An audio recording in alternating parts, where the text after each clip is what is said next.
Le cochon d'Inde se mange. Et oui, c'est un des repas très présents au Pérou qui fait partie des traditions du pays. Mais toutes les coutumes uniques au Pérou ne sont que la pointe de l'iceberg.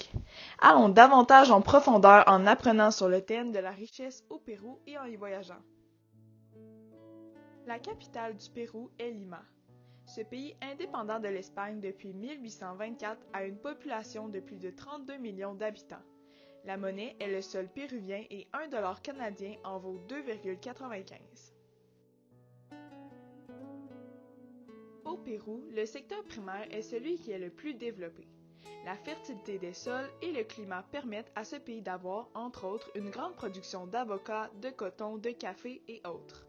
Aussi, situé au bord de l'océan, le Pérou pêche environ 9,5 millions de tonnes de poissons par an, ce qui le rend deuxième au monde pour la pêche. Par ailleurs, le Pérou possède un sous-sol riche en divers minéraux. On y exploite le plomb, le cuivre, l'argent, le fer, le pétrole, etc. De nombreuses entreprises se créent et s'installent au Pérou surtout pour des productions de nature mécanique et électronique. Ces dernières se concentrent souvent à Lima. On y trouve surtout des industries pétrolières, d'acier, de produits chimiques, de traitement de minéraux, etc. En ce qui a trait au secteur tertiaire, le terrorisme a longtemps nui au tourisme, ce dernier étant arrêté pendant les années 80 en raison du conflit armé opposant principalement le gouvernement à des communistes. Grâce à la pacification du pays et à la création de la Commission nationale de promotion du Pérou, le tourisme a repris son cours et constitue une activité du secteur tertiaire qui rapporte beaucoup au Pérou.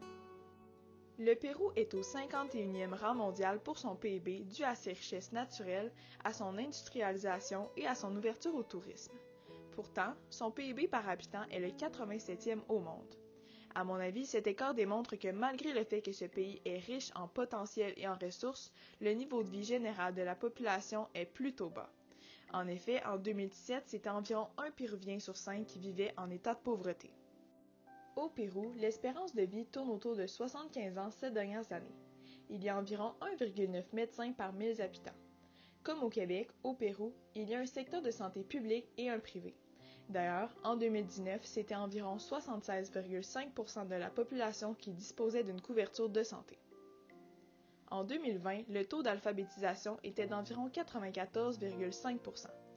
Les études secondaires et primaires sont offertes gratuitement aux Péruviens et Péruviennes, ce qui, sans doute, aide le Pérou à avoir un taux d'alphabétisation plutôt élevé. Selon des données de l'UNESCO, en 2017, le taux de scolarisation pour l'enseignement supérieur était d'environ 70,7%. La majorité des universités sont privées, mais il y en a tout de même quelques publiques. Selon des données de la Banque mondiale, en 2020, voici le salaire moyen annuel au Pérou. Pour se faire une meilleure idée de cette valeur, la même année, voici le revenu annuel moyen au Canada. Bref, le Pérou possède un système d'éducation efficace, mais on ne retrouve que 1,9 médecins par 1000 habitants et le salaire annuel moyen est plutôt faible. Ainsi, voilà comment nous pourrions expliquer selon moi le 84e rang pour l'IDH du Pérou. Cependant, l'IDH est visiblement plus élevé que dans le passé comme nous pouvons l'observer dans ce graphique, ce qui est une belle amélioration. Comme on peut le constater, le Pérou a un indice de Gini assez bas. Cet indice le démontre bien. Il y a de grandes inégalités au Pérou. La pauvreté touche particulièrement les femmes et les populations autochtones et cette dernière se concentre surtout en milieu rural. Pendant l'époque coloniale au Pérou, donc entre 1514 et 1821, plusieurs pratiques discriminatoires développées par les Espagnols ont fait en sorte que le pouvoir a été mis entre les mains d'une certaine élite. Cela a laissé les populations autochtones coincées dans des secteurs d'activité rapportant moins. Je parle ici surtout du secteur primaire. Ces populations ont aussi un moins bon accès à l'éducation que l'élite, creusant par le fait même les inégalités au Pérou. Au mois d'avril 2022, plusieurs manifestations ont eu lieu au Pérou.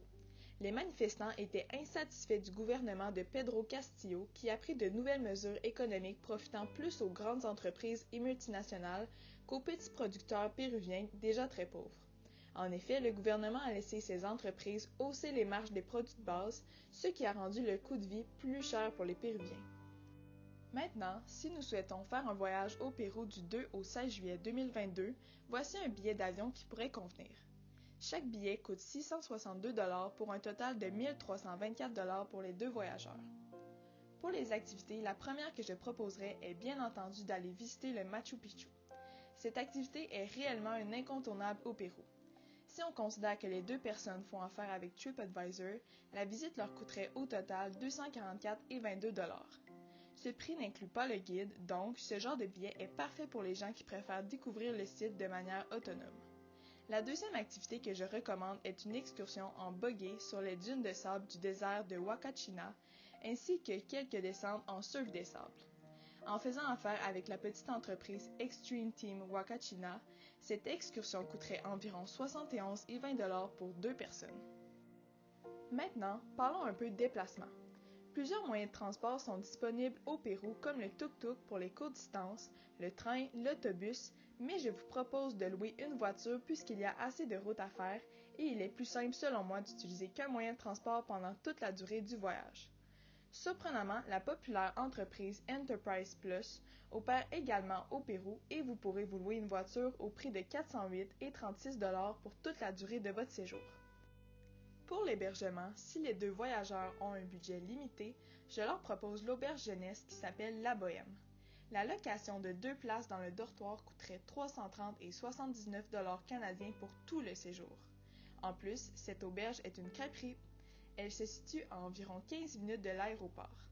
Le coût total de ce merveilleux voyage est de 2 378,50 $. En conclusion, il y a un grand problème de violence sexuelle envers les femmes au Pérou. En effet, le patriarcat est très présent dans les familles péruviennes et en 2016, c'était plus de 68% des femmes qui avaient subi une forme de violence sexuelle. Il devra absolument y avoir des changements à ce niveau dans cette société dans les années à venir. Sur une note plus légère,